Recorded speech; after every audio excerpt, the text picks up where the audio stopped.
आकाशवाणी सुंदरंग येनसेम्बम लेखेना पाव पाजरी अहानबदा मरुइबा पाव सोशल वेलफेयर मिनिस्टर मिस्टर मुखाइना अंगांग मरीदगी हेनबा यारोय हाइख्रे संगाई फेस्टिवल दा चाबगी कंपीटिशन हापत्रगदी पांगथोकपा यारोय हाइख्रे मणिपुर गवर्नमेंट ट्रेन काप थानबा मी 1,000 लौगदौरी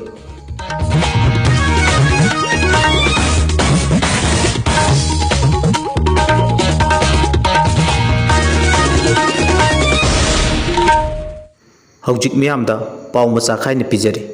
सोशल वेलफेयर मिनिस्टर मिस्टर मुखाइना ngarang pangthokhiba thiri kape tournament hogdokpada angang mari degi henba yaroi haikre wafam masida yaningdaba kangbuna akupa marol gidama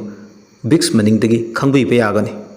sangai festival da sabagi competition haptrakadi pangthokpa yaroi haina all manipur sabada ngaujaba association ki president Mr. Mekapi Khuman na phongdokre wafam masi yadaba targadi mark sara helagani haikre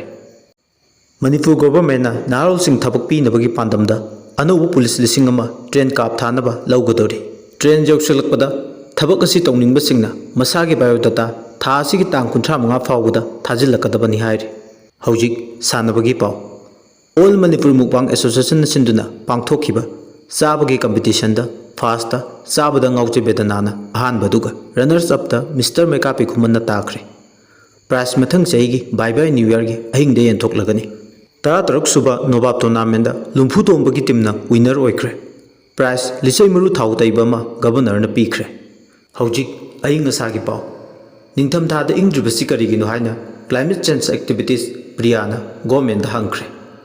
मथंगी कालेंदा मणिपुर उन ताहनबियो हाइना वाकतख्रे पाव लोइजरे।